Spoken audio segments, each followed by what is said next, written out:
A aula de hoje é praticamente, assim, boa parte dela, uma homenagem a um sujeito chamado Cantor.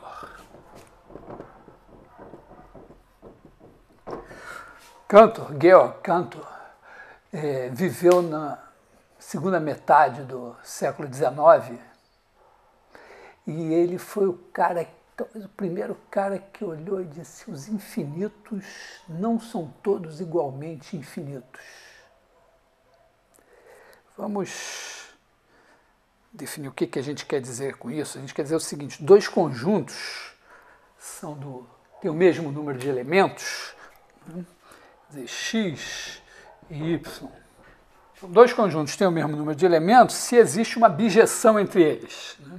X, y, bijeção, uma função que leva cada elemento de x num único elemento de y e que todo elemento de y é imagem de um elemento de x. É uma correspondência bionívoca. É claro para a gente assim, que conjuntos finitos não podem estar em bijeção com conjuntos, vamos dizer, com subconjuntos próprios deles. Você tem um conjunto de 5 elementos, você tirar um, não dá mais para fazer uma bijeção entre o de 5 e o dos 4 que sobraram. Então, o número de elementos qualifica bem. Agora, quando a gente pensa no conjunto dos naturais, não tem o número de elementos dos naturais, é infinito. Mas é fácil, né, você fazer uma bijeção entre os naturais e os pares, né? Você pega cada n, leva em 2n e pronto. Ou uma coisa mais simples assim, né? Entre os que, vamos dizer, contando os naturais do 1, você pode levar cada n no n mais 1, e aí você fez uma bijeção e sobrou 1 do lado de fora. Tem até essa brincadeira entre os estudantes de matemática de falar do hotel de Hilbert, no livro de análise do Cássio Alexandre e do Marco Aurélio, tem essa brincadeira, né? Que o Hilbert está com um hotel de infinitos quartos, lotado, e aí chega um novo hóspede e ele pede para cada hóspede passar para o quarto seguinte. E depois, tudo bem, mas aí um dia chega um ônibus infinito, com infinitos hóspedes, como os naturais, e aí o que ele faz? Ele manda cada hóspede passar para o quarto 2n. Eu até estava pensando nisso, isso coloca um problema arquitetônico, porque é o seguinte, o cara que está no quarto 1, tudo bem, ele passa para o 2, o 2 vai para o 4, o 10 vai para o 20, se ele tiver muita mala, ele já reclama, né? Imagina o cara que está no quarto 1000 ou 1 milhão, vai ter que andar muito. Então, eu pensei em fazer uma arquitetura diferente, fazer assim, você colocar os quartos assim, você pega os ímpares, 1, 3, 5, 7, 9, etc. E aqui faz o seguinte, todo número natural, ou ele é par, ou ele é um ímpar vezes uma potência de 2. Então, vamos botar assim, ó, aqui você tem o 2, aqui você tem o 2 vezes 3, o 2 vezes 5, o 2 vezes 7, o 2 vezes 9, etc. Aí aqui você tem o 4, 4 vezes 3, 4 vezes 5, etc. Aqui você tem o 8, 8 vezes 3, 8 vezes 5, etc. Porque a gente tem uma vantagem que é o seguinte, né? Quando o cara tiver que passar para o quarto 2n, ele só anda um pouquinho, né? Vamos dizer, o 3 passa para cá, o 20 passa para o 40 andando para cá, é melhor para essa situação do hotel. Mas isso também nos dá uma coisa interessante, olha, porque você pode representar um número aqui por um par ordenado. Ó.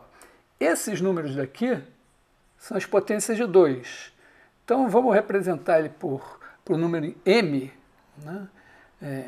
M, assim, ele corresponde ao número a 2 elevado a m menos 1. Então, esse aqui é o do 1, o 2, o 3, o 4, etc. E aqui, um inteiro corresponde ao número n. Ele é o 2n menos 1. 2 vezes, aliás, 2n menos 1. 2 vezes 1 menos 1, 2 vezes 2 menos 1 e tal. Então, repara que eu posso localizar um cara qualquer aqui, ó. Esse cara daqui, por exemplo, ele é o 2 ao quadrado vezes 5. Então, ele é o quê? Ele é 2 elevado a 3 menos 1 vezes 2 vezes 3 menos 1. Quer dizer, ele corresponde ao m igual a 3 e n igual a 3. Repara que isso então dá uma bijeção entre o conjunto dos naturais e o conjunto dos pares ordenados de números naturais. O que é meio surpreendente, né? Porque se você colocar assim as fileiras, que aqui tem os números naturais, tem uma infinidade de números naturais.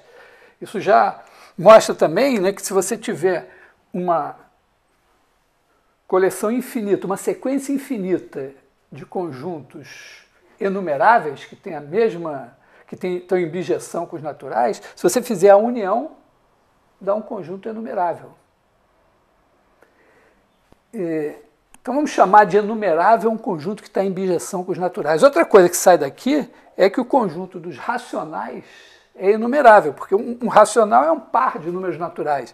É uma coisa assim. Na verdade, tem vários pares aqui que correspondem ao mesmo racional. Mas então, se você pode contar esses aqui, você pode, vamos dizer, na hora que você chega num par que já foi contado, você desconhece e passa para o seguinte. Então, você tem uma bijeção entre Q e N. Aqui eu botei um vezes, não é vezes, né? Muito bem. Tem coisas parecidas também, se você pensar nos reais, né, você pode rapidamente se dar conta de que você pode, vamos dizer, se você tem um intervalo assim, outro intervalo assim, você liga os pontos aqui e aí você tem uma bijeção. Se você quiser os reais e um intervalo, você coloca ele vergadinho aqui numa paralela, pega um ponto aqui e faz uma bijeção entre o intervalo limitado e os reais. Um pouquinho mais complicado seria você pegar um intervalo aberto e um semiaberto. Não parece tão evidente assim, ou um intervalo fechado. Imagina, você tem aqui um intervalo fechado e aqui você tem um intervalo que está aberto aqui. Como é que você pode fazer isso? Uma maneira é a seguinte, olha, você parte aqui e agora pega esses intervalos fechados, todos os intervalos fechados assim, e vai colocando da seguinte maneira, você pega esse aqui, coloca aqui assim, ó, esse que vai daqui até aqui, você coloca aqui assim, aqui está fechado do lado de cá. Então você pega esse cara semi-aberto, coloca aqui. Agora sobrou esse aqui. Você pega e bota ele aqui. Agora esse aqui, você vai e bota aqui. E assim você vai. Com isso, você faz esse intervalo, só que você não chega no zero. Quer dizer, isso corresponde mais ou menos a escrever um intervalo aberto. É como se você dissesse assim, ó, eu vou pegar o intervalo 0 a e vou escrever como uma união de intervalos. Quer dizer, você escreve como A sobre 2, A união A sobre 4, A sobre 2, união A sobre 8, A sobre 4, e assim vai. Então você tem esses intervalos semiabertos aqui, que estão chegando aqui, mas nenhum deles vai chegar cá. Então dá para você fazer uma bijeção entre o intervalo semiaberto e o intervalo fechado. Então dá para fazer também entre o semiaberto e o aberto. Então. Agora a questão é, e essa é uma das primeiras sacadas do Cantor, primeira grande sacada, o conjunto dos reais, será que dá para fazer uma bijeção entre os reais e os naturais? Tem um argumento, essencialmente o argumento do Cantor, que é muito simples. Em vez de pensar os reais, pensa os reais entre 0 e 1. Então, imagina a seguinte coisa, que você fez uma bijeção. Então, todo número real entre 0 e 1 pode ser expresso na base 2 como uma coisa assim, 0,10010011, etc. Sendo que o 1 é 0, 1, toda a vida. E aí imagina que você tem vários caras assim, quer dizer, vamos esquecer esse 0, né? Uma sequência de zeros e 1s, e você tem todas as sequências de zeros e 1s possíveis, e essa daqui é a primeira, essa é a segunda, essa é a terceira, a quarta, etc. E o Cantor argumenta o seguinte, olha, você pode criar uma sequência que não está aqui. Quer dizer, você fez uma bijeção, então cada um desses caras corresponde a um número natural. Vamos mostrar que, na verdade, nesses caras aqui não estão todas as sequências de zeros e 1. Pega o seguinte, ó, esse cara daqui tem 1, então vamos começar um cara que começa com 0.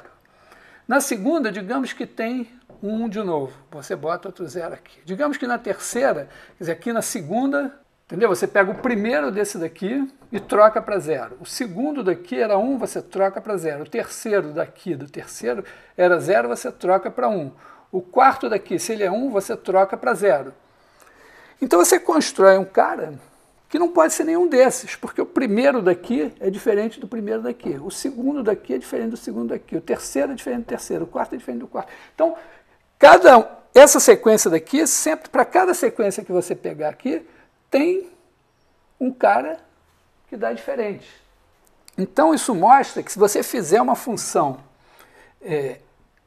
f, isso aqui, vamos dizer, está em bijeção com os reais, uma f de n em R, ela não é sobrejetiva. Quer dizer, você pode fazer uma bijeção entre os naturais e um subconjunto dos reais, mas não com os reais todos. Então, nesse sentido, a gente diz que os reais têm mais elementos que os naturais. Então é uma coisa assim, peraí, então tem conjuntos infinitos que não são tão infinitos, os reais são mais infinitos que os naturais.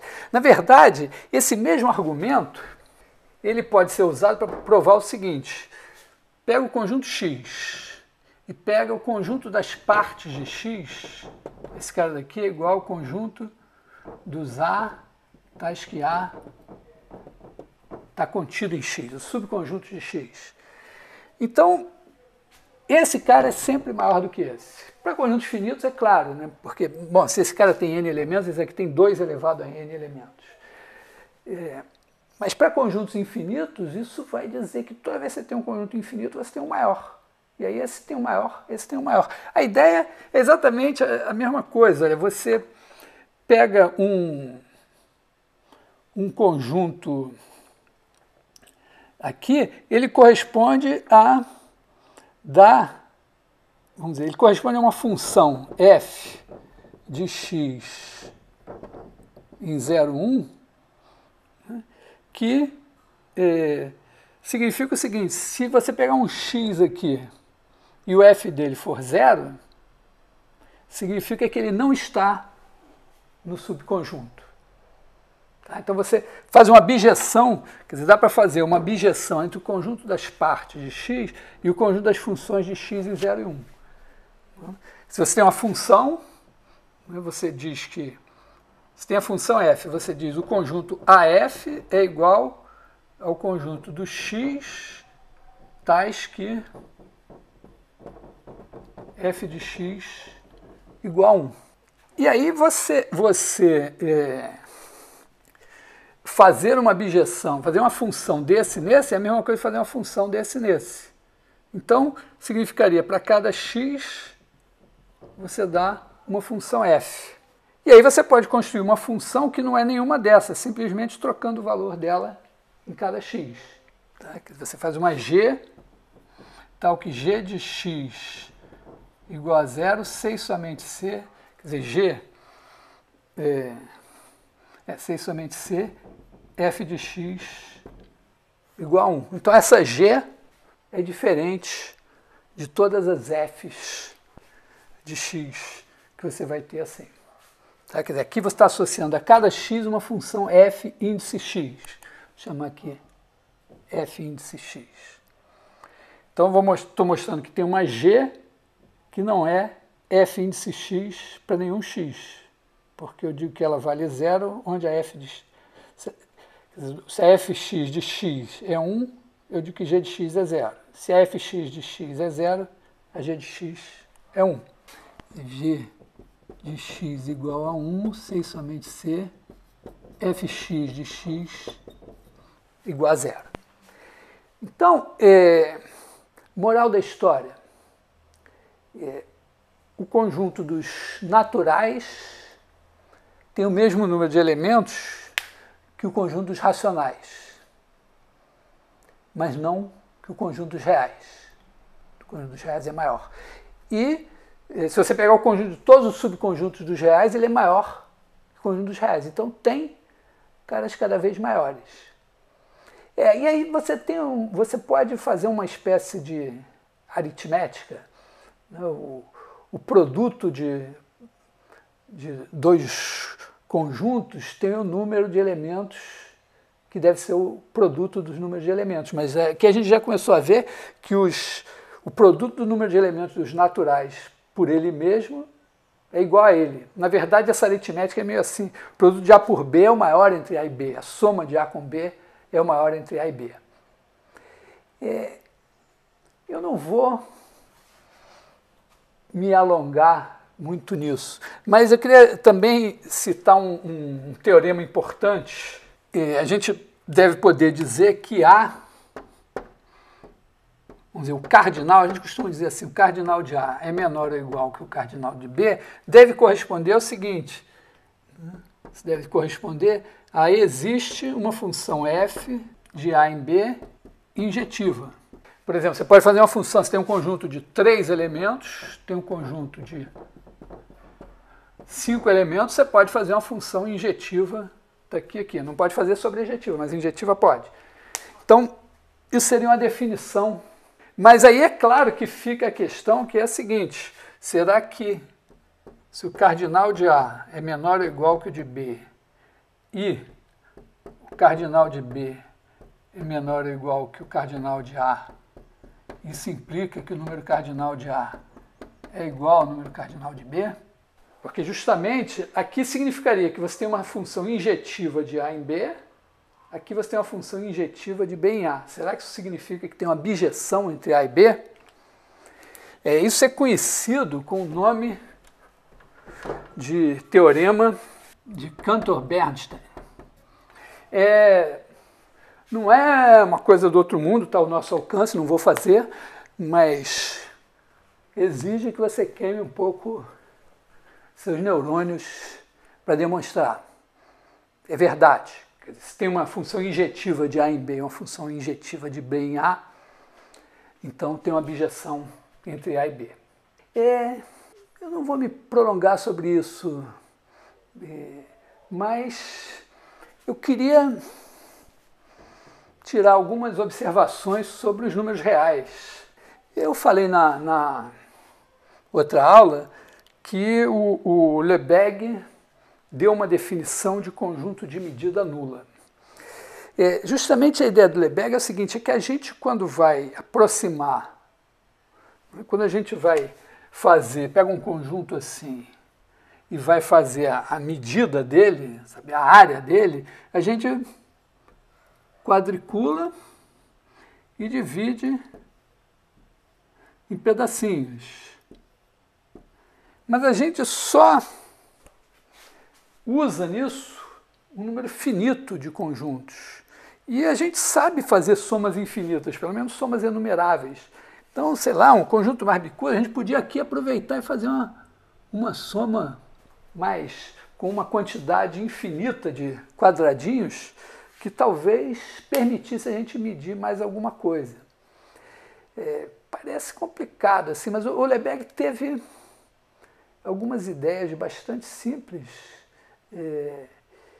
Eu não vou fazer a integral de Lebesgue, mas uma delas foi dizer o que é um conjunto de medida nula. O que é um conjunto de medida nula? A definição do Lebesgue. Medida, então, x é de medida nula, vou abreviar assim, se... a medida nula é a seguinte, a medida ela é nula se ela é menor que qualquer epsilon positivo. Então, para todo epsilon maior que zero, eu quero que a medida de x seja menor que epsilon. Bom, eu não sei, vou pegar um conjunto qualquer, eu não sei medir um conjunto qualquer, sei medir intervalos, mas pode ter conjuntos mais estranhos. Eu quero ser bem geral. Então, uma coisa eu sei, a medida do intervalo eu sei. E eu sei que a medida da união é menor ou igual que a soma das medidas. Então, o Lebesgue simplesmente tascou o seguinte, olha, para todo epsilon existe uma coleção enumerável de intervalos, isso são intervalos, aqui não importa se eles são abertos, fechados, semiabertos e tal, tá? Uma coleção de intervalos, tal que, primeira coisa, A está contido na união desses intervalos. Segunda coisa, a soma, vou chamar de μ de n, é a medida do intervalo, comprimento do intervalo. Tá? A medida de AB é B menos A. É menor que epsilon. A gente pode, né, se a gente tem intervalos, cada um tem uma medida finita, você pode fazer essa soma. E essa soma não depende da ordem que você toma, então está ótimo. É isso, é simplérrimo, trivial, uma ideia básica. Né? Mas observa o seguinte, daqui decorre imediatamente o seguinte, que vamos pegar uma coleção inumerável de números reais. A1, A2, A3, A4, A5, etc. Então pega uma coleção, um conjunto AN, esse conjunto é de medida nula. Por quê? Porque você pode fazer para cada n, você dá um epsilon maior que zero, e para cada n você faz o intervalo AN menos epsilon sobre 2 elevado a n mais 1, a n mais epsilon sobre 2 elevado a n mais 1, está fechado aqui, ele mede 2 elevado a n, epsilon sobre 2 elevado a n. Então, a soma dos comprimentos desses intervalos, eu estou começando em 1, então o primeiro tem comprimento epsilon sobre 2, o segundo epsilon sobre 4, etc, etc, a soma da epsilon. Aqui menor, podemos botar menor ou igual para não estragar aqui o meu exemplo. Então, todo conjunto enumerável é de medida nula. Quer dizer, um conjunto enumerável é muito pequenininho, né? Quer dizer, você pode empacotar ele. Né? Cada elemento do conjunto você bota dentro de uma caixinha pequenininha, que é esse intervalinho, junta essas caixinhas todas e dá menos do que epsilon. Mas olha a consequência disso, Q é numerável. Então, Q é de medida nula. Quer dizer, o conjunto dos racionais que é denso na reta, você não pode pegar um número real sem ter um pentelho no racional colado nele, a menor distância que você queira, e esse conjunto é de medida nula. E,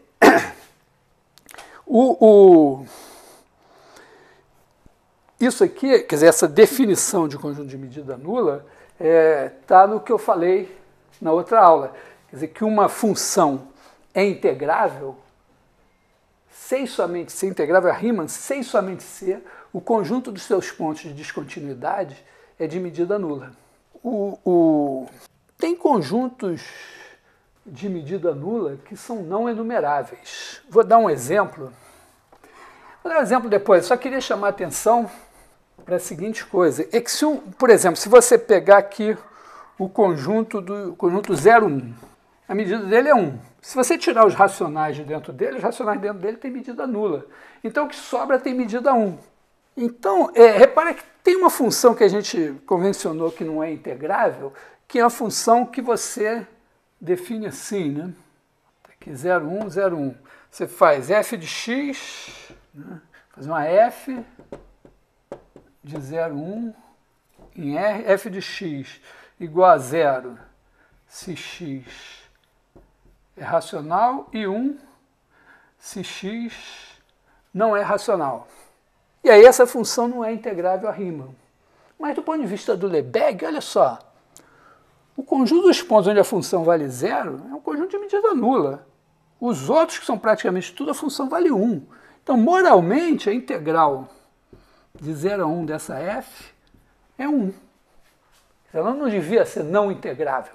Então, baseado em ideias assim, a outra ideia é medida exterior e medida interior, o Lebesgue estende a ideia de medida e estende a integral, constrói uma integral mais poderosa, na qual, vamos dizer, nesse conceito existem mais funções que são integráveis do que no conceito de integral de Riemann, e é a chamada integral de Lebesgue. Nós não vamos caminhar nessa direção, só então mencionando o teorema demonstrado pelo Lebesgue e pelo Tonelli, é que f de AB em R é Riemann integrável, C e somente C, o conjunto dos pontos de descontinuidade. Então, quer dizer que mesmo na integral de Riemann, você pode ter funções que são descontínuas num conjunto bastante grande. Bom, a gente sabe, se você fizer uma função, modificar isso, em vez de dizer que a função vale, vamos dizer, a gente pode dizer assim, que a função vale 0, se o cara não é racional, e vale 1 sobre Q, se x é racional, e ele é P sobre Q irredutível, você pega um racional e escreve de maneira irredutível, como P sobre Q, pega o valor da função 1 sobre Q. Essa função é descontínua em todos os racionais, mas ela é contínua nos irracionais. Então o conjunto de descontinuidade dela é de medida nula e ela é integrável a Riemann. A gente pode demonstrar diretamente que ela é integrável a Riemann. Mas vou dar um exemplo que volta no Cantor, de um conjunto não enumerável e que é de medida nula. É exatamente o conjunto de Cantor. O conjunto de Cantor também é simplérrimo, mas é isso, você pega o intervalo 0, 1, aí você tira fora o terço central. Fica assim, 1 terço, 2 terços, tirou fora esse pedaço aqui. Aí você tira o terço central daqui e o terço central daqui. E aí vai tirando. Quer dizer, você está tirando, olha, você tira esses, depois você tira esse, depois você tira esse, depois você de novo parte em 3. Então, é mais ou menos, você pode contar assim, ó. Você tirou 1 terço, depois você tirou 2 nonos, depois você vai tirar 4 27 avos, depois 8 81 avos, quer dizer, você vai tirar sempre 2 elevado a n sobre 3 elevado a n. Na verdade, é 2 elevado a n menos 1, 2 elevado a n menos 1 sobre 3 elevado a n. Então, a soma desse negócio é uma PG que começa em 1/3 e tem razão 2/3. É 1. Tudo que você tirou aqui dá 1. Isso já seria um argumento razoável para você dizer que é de medida nula, mas você pode observar que o que sobra em cada pedaço, cada vez que você vai tirando, né? Da primeira vez sobram 2/3, depois sobram 4/9. Então, você está sempre, o conjunto de Cantor está sempre dentro de um conjunto, de uma união finita de intervalos que tem tamanho 2 elevado a n sobre 3 elevado a n. Olha, isso tende a 0. Então, para todo epsilon, eu posso encontrar uma quantidade finita de intervalos, nesse caso, que cobre o meu conjunto de Cantor e a medida é menor que epsilon. Só que o conjunto de Cantor é não enumerável. Vou mostrar isso. Também é uma ideia muito simples. Olha só. Vou apagar aqui e fazer de novo. Pensa aqui, 0, 1/3, 2/3, 1. Quando você tira isso aqui, ó, pensa na base 3. Esses caras aqui entre 0 e 1/3, todos começam com 0, são 0,0. Esses daqui. Esses daqui são 0,1 e esses daqui são 0,2. Como números escritos na base 3, esses daqui estão entre 0 e 3 a menos 1, esses estão entre 1 vezes 3 a menos 1 e 2 vezes 3 a menos 1, esse de 2 vezes 3 a menos 1 e 1. Então, você, ao eliminar esses caras daqui, você eliminou todos os caras que tem 1 na primeira casa depois da vírgula.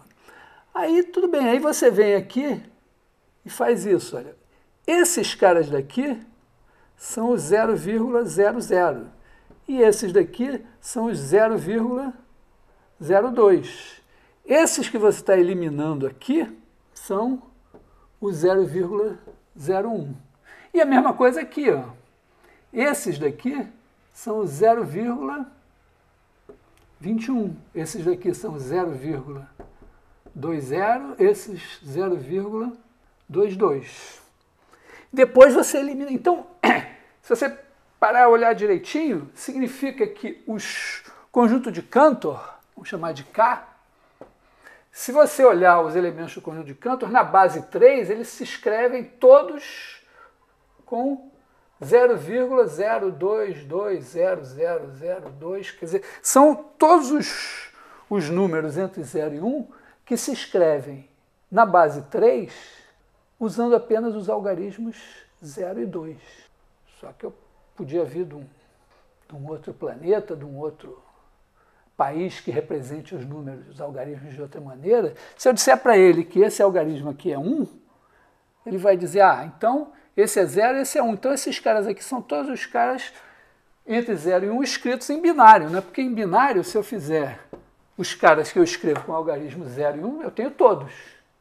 Então tem uma bijeção entre o conjunto de Cantor e o intervalo 0, 1, simplesmente por essa representação. E o intervalo 0, 1 tem o mesmo número de elementos que os reais, então é não enumerável.